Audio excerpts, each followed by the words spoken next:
Mesdames, Messieurs, bonjour et bienvenue sur notre chaîne YouTube. Ici nous vous donnons la clé, alors si vous êtes nouveau, abonnez-vous et cliquez sur la cloche de notification pour ne plus rien manquer. Cela fait, on peut commencer. Divorce entre la Russie et l'Occident, l'Afrique devient un partenaire privilégié. Poutine défend le multilatéralisme lors du Forum économique de Saint-Pétersbourg.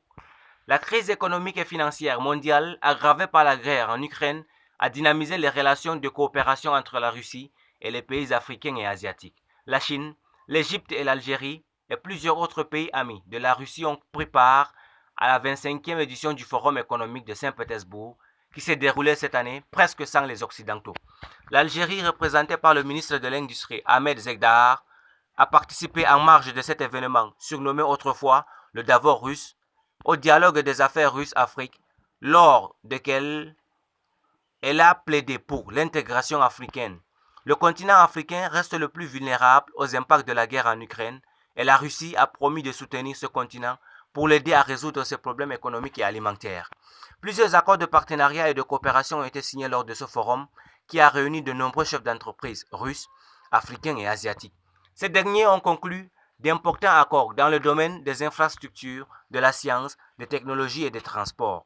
La valeur totale des accords signés à Saint-Pétersbourg s'élève à 500 milliards de roubles, a indiqué le gouverneur de Saint-Pétersbourg, Alexander Beglov, dans une déclaration à l'agence de presse TASS. Les pays participants à cet événement qui a pris fin hier, à l'instar de l'Algérie, ont réaffirmé leur attachement à la relation de collaboration qui les unit, exprimant à l'occasion leur ambition commune d'inscrire cette coopération dans la durée. L'Arabie Saoudite, qui ne figurait pas sur le programme officiel du FIEF, a pris part à l'improviste à l'événement jeudi dernier.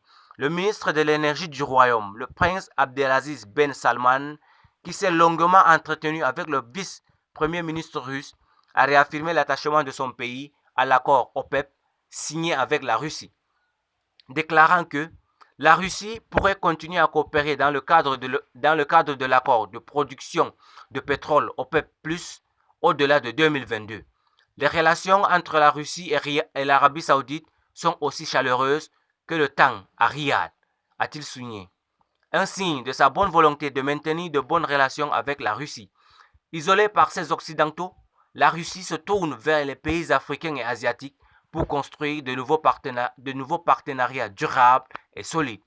Lors de sa rencontre avec le ministre russe de l'Industrie et du Commerce, Denis Valentinovitch Mantourov, M. Zegdar a mis l'accent sur la nécessité d'intensifier les rencontres entre les opérateurs économiques des deux pays afin d'établir des partenariats mutuellement bénéfiques et de relancer la coopération dans le domaine des zones industrielles.